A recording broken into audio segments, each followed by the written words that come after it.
So Mark, you've been really modernizing digital government in Connecticut for the last several years.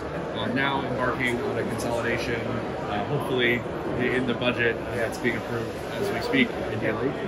Tell me what's the latest in that project. How are you approaching that effort? Well, it's something that we've been working on for the last several years because we're taking an incremental approach to it.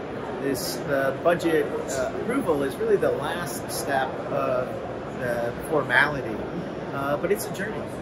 We're changing incrementally so that we don't break the business, and we're investing in our people, like building their trust in seeing how additional skills, additional scale will really help bring greater value to all that we do in government. We need to do more with technology, and the consolidation effort allows us to do more. It's not about saving money, it's about doing more with the people and skills that we have today. It's really exciting. When you talk about digital skills, I mean, that definitely brings up some of the challenges and opportunities that states are having with workforce right now. I mean, what are some of the efforts that you have underway to help with training and education for some of your users along this process? Yeah, so we started, last year we opened up a LinkedIn Learning application for all of our employees. And in the last, we've had over 30,000 units of training undertaken in the last 9 months. So we've really embraced providing our employees the tools they need. Well, that doesn't cover everything, but it's really an investment in our people to get them ready for the next generation of skills. I think it's interesting you talk about with the consolidation. It's not about saving money, it's about being able to do more and to get stuff done. Dive into that a little bit. What's on that roadmap? What's on that horizon of stuff you want to get done? Well, if you think about it, the digital government enables people to more efficiently interact in an online way. That actually frees up resources for us to spend with the people who may not be able to interact with us digitally. It may not be treating everyone the same way, but it treats them in the way that they need. That's a more responsive government. And so we believe that those investments will really help us to be a more responsive government, be a more accessible government, and really provide the level of interaction and service that people need. One of the things that I've been talking to CIOs a lot about lately is that something like consolidation, even any of these big sweeping efforts that are underway in governments across the country, can be super overwhelming to go forward with. And you talked about how you've been working at this incrementally over the last several years. How have you done that? What advice do you have for folks who might be embarking on something similar? Yeah, large changes scare people, right? They break things. So, our approach has been just, 1% improvement, just get better every day. That requires you to talk to people and build new relationships.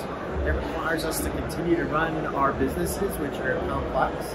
And it allows us to move forward in a way that doesn't create fear, that it's going to be too big, or people are going to be displaced. And this is really about helping everyone get better, whether it's automating someone on, a new employee, coming on board and bringing automation to that.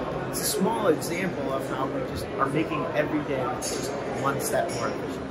You've been in the role longer than most state CIOs at this point. I think you've passed 10 years, correct? Yeah, almost 11. Almost 11. So if you're almost 11 years in, I mean, what are some of the biggest changes that, kind of shock you? If you really sit back and reflect, how are you looking back at the role being like, wow, gosh, I can't believe that happened? I attribute this a little bit to the pandemic. The pandemic forced people to do things that were always possible, but that the organizational inertia allowed people to say, no, I don't see how that's going to be. And so that jump forward and ability to work anywhere, to bring our online services to people and use them in a way, that speed over the last several years, that's the most shocking thing to me. Really how much that's been embraced and how much it's taking most of the excuses off the table about why we should be doing it. And the work from anywhere is another good example. I mean, we're in this weird period where some states are going back full time, some states going back in hybrid, and I know you've been vocal about what you're thinking about and working on in Connecticut.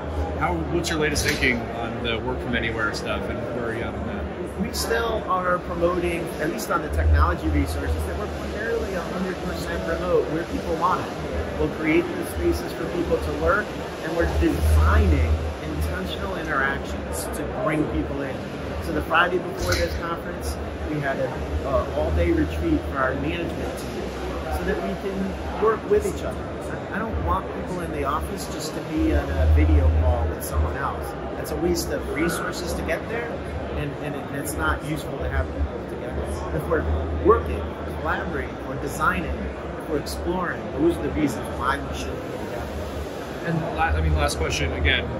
Almost 11 years in the role. When you're looking forward, when you're thinking about what's next, what's top of mind? What's on the horizon for Connecticut? And then, again, you've also been in a part of organizations like this for a while. What's on the horizon for state CIOs across the board? Well, at least for us in Connecticut, it's the next step, in our digital government journey.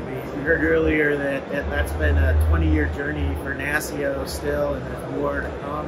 And we're still on that plane of making all of our services available. We'll continue to do that. I think that appreciation and that ecosystem of how all of the partners and vendors work and plug into that to make it easy, I think that's the next challenge for this community. Instead of point solutions, how do they all fit together? So I'm really looking forward to where that goes next.